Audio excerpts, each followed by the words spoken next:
And thank you, Nancy, for, on a lighter note, thank you very much for reminding me that all eyes are on me. On you, yes. You are the man of the moment. No problem. But I also want to assure you that my eyes are on everybody too. Fantastic. Including you, by the way.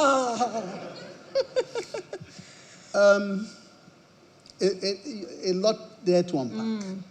A lot there to unpack. And let me start by saying that it is important to look at context.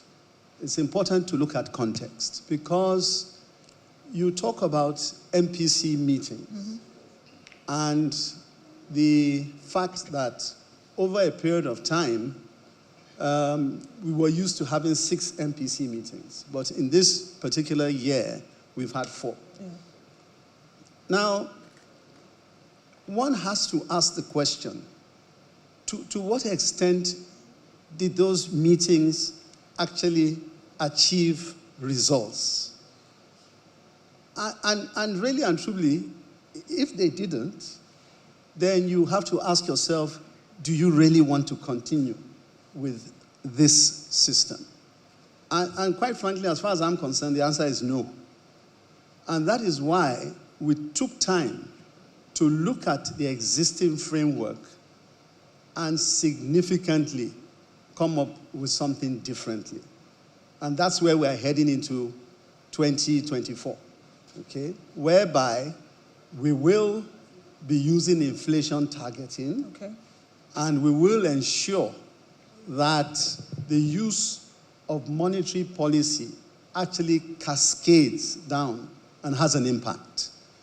I mean, doing these meetings takes a lot of time, a lot of energy, a lot of thought. And like you rightly pointed out, at a time like this, we must ensure that we are getting results for what we are doing. So I think that hopefully should put paid to that matter, because that's really what it is. And I've said it before, and I will be held accountable to that going into 2024. So that's that. Now, with respect to the real issue of inflation, as we know, there are different components of inflation. There's money supply, which is very critical.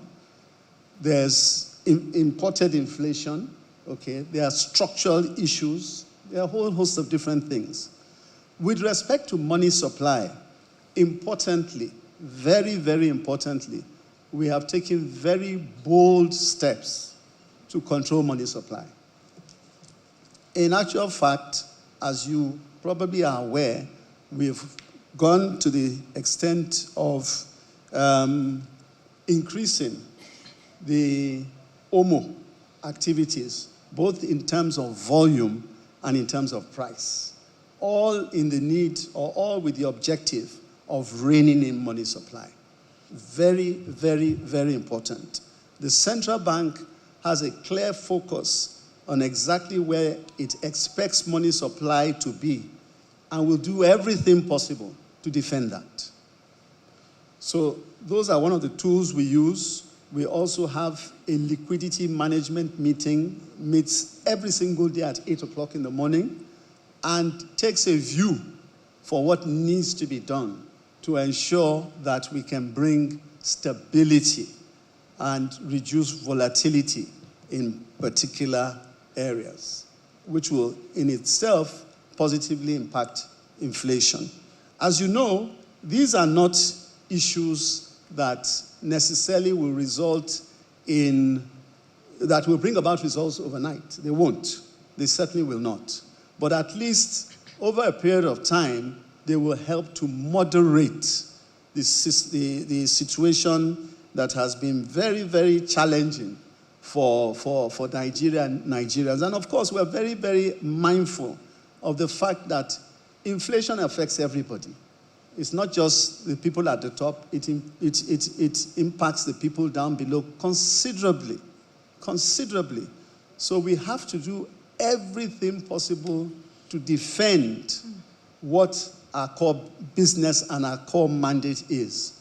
And as far as we're concerned, which is a very important issue I also want to talk about, and that is the mandate of the CBN. The mandate of the CBN, as far as we are concerned, is to focus on inflation, stability of pricing, and things that don't concern us, we leave them and get out of them, and focus fully on the issue of inflation.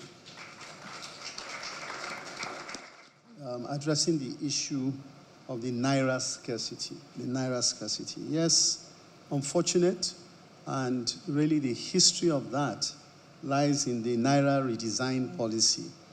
And coming to the end of the year, way before I would say the third quarter actually, it was the third quarter, there was a lot of apprehension with respect to where this was all going to end, whether at the end of the year, currency would no longer be good for legal tender, and many started hoarding.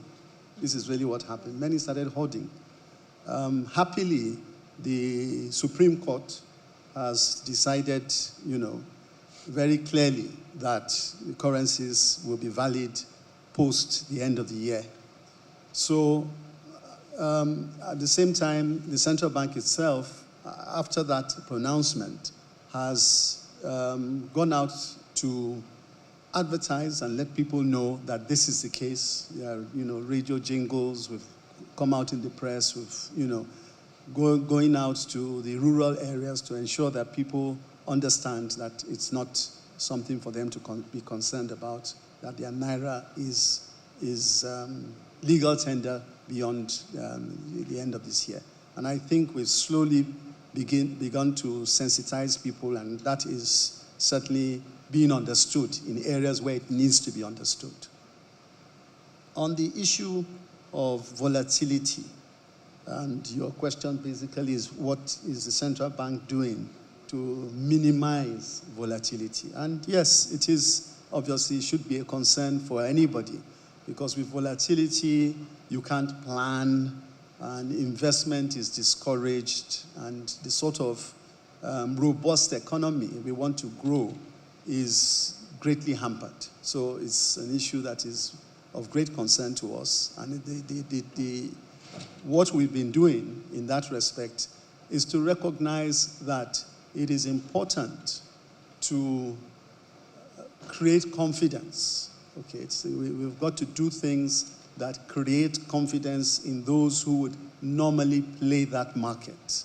And in particular, we've got to be very clear as to what measures we are taking and what is required for anyone who wants to play that market to play it, and not that one moment you come out with one particular policy and then the next moment you change it. So as much as possible, we're trying to ensure that, one, we are thoughtful with respect to what we bring out, and two, something that I've mentioned before, is that we're taking a very comprehensive look at all the different policies that have come out from the central bank over a period of time to see how we can harmonize them and come out with an elegant document that really states what is required from start to scratch. So it's clear to all concerned as to how to play that market.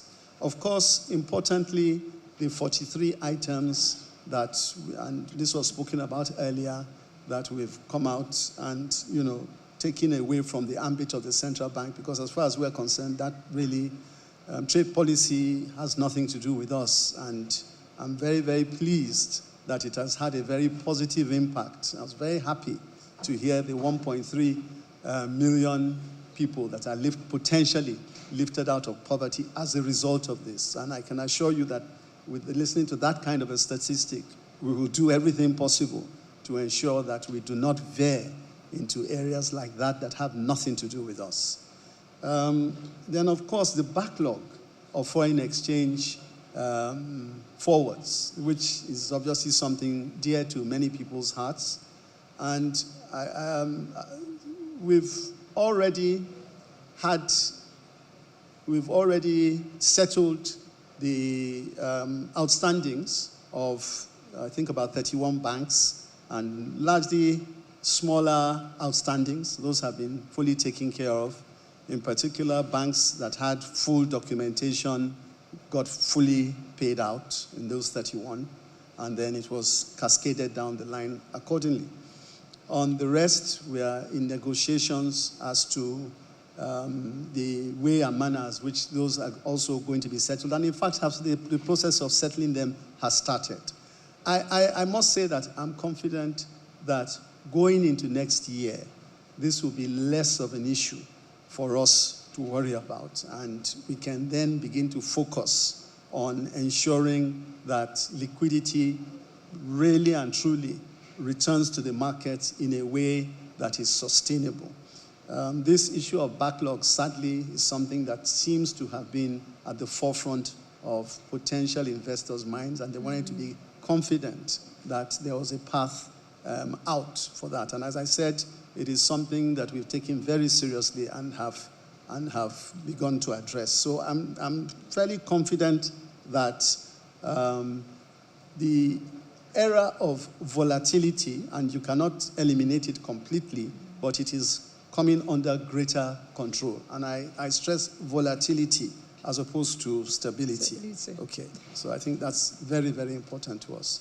Then, of course, you asked a very, very valid question. Very valid question on the issue of quasi-fiscal interventions. Now, let me be very clear on this, please. You see, I have nothing against quasi-fiscal interventions. I have nothing against it. And obviously, over the world, over a period of time, institutions get involved in these as it makes sense for them to do. I get that. Okay. All I'm saying is that we basically don't have the expertise to do it. And to the extent that, and it's important for people to understand something, if you're engaging in quasi-fiscal interventions, particularly in a situation where you don't have, and really whether you have it or you don't have it, it has its own distortionary impact. So when you put a lot of effort into these areas, it has its impact on money supply eventually, and it has its impact on inflation, and you pay a price for it. I mean, it's just as simple as that. Okay, so if you are doing this at such a scale, and then you expect that life will continue as normal, I tell you, you're really fooling yourself. It will not. There's a price for doing these things. And if you're going to do them, make sure you do them well, and make sure you do them in a way that does not destabilize your economy. To my mind, we will not create more problems than what we are trying to solve. If there are issues where such interventions have started, if there's good reason to take them to their finish line, so we will. I mean, what's the sense of an intervention that has taken place and is maybe 67% completed, and then you say, okay, you're not doing, and that's the end of that. No, that will be unreasonable to do. But we will ensure that whatever needs to be completed is completed in an orderly fashion and is accountable, and people will know exactly what is going on, and in a way that does not overly distort what we are trying to solve. And for me, the key thing we're here to do is to continue to manage price stability. And if these interventions, hamper that, then I'm sorry.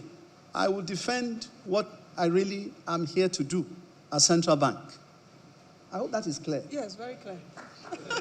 At least, Governor, you've given a direction.